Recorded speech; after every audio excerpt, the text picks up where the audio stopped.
Joining us now, Army veteran, former NFL player, and host of the Jake Bequette Show podcast, Jake Bequette. Jake, thank you so much for joining us. We really want to get your perspective. Thank you for your service. When we look at Gaza, a war there presents many challenges, right? We're talking about a very dense city, 2 million people, an extensive underground tunnel system that the IDF hopefully has much knowledge of, but potentially lacks some insight into. And then residents, some of those 2 million who are still there and won't leave. Tactically, what does a ground invasion look like in Gaza? Well, it's not as clean and simple as some armchair strategists on Twitter make it out to be. And right now, I've been screaming about this military recruiting crisis for at least 3 years now.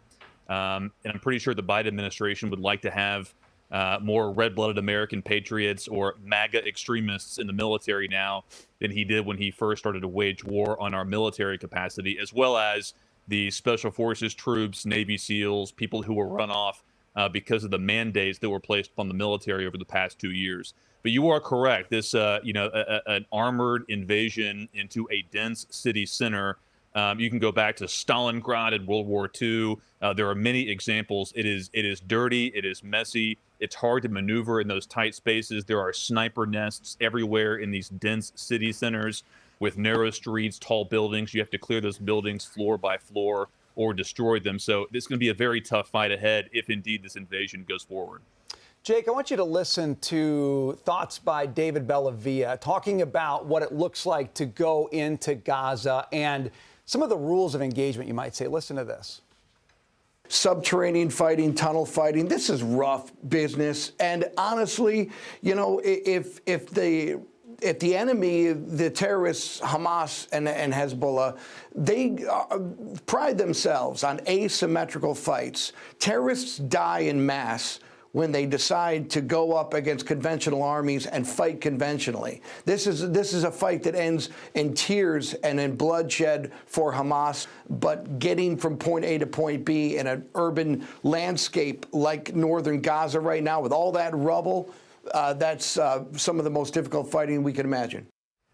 Jake, Israel's already taking all sorts of criticism from around the globe about how they're warning residents, how they're already prosecuting this war. And that's only going to ramp up once they go in. And if it looks anything like what David is saying there, the criticism is going to be intense. What do you make of that criticism? And do you think Israel is going to have enough support globally to finish this, as our previous guest said, on Israel's terms? Well, there's some great observations from a true American hero there, a Medal of Honor recipient, and I largely agree. The nature of modern warfare is that it is fought minute by minute on social media and with the mass media. People can follow in real time.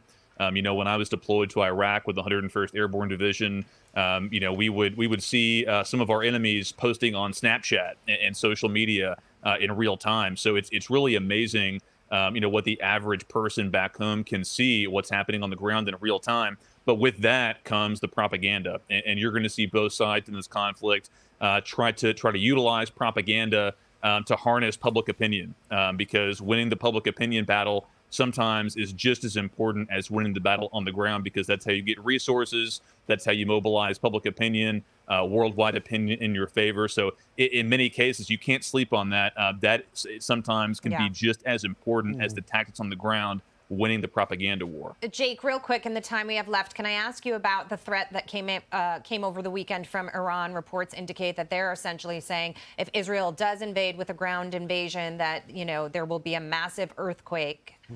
How does that complicate things? Well, certainly this conflict has the potential to metastasize into a regional or, God forbid, even a global catastrophe. Obviously, you're dealing with powers that have either nuclear capabilities or they're somewhat close to it. They have massive ICBM capabilities.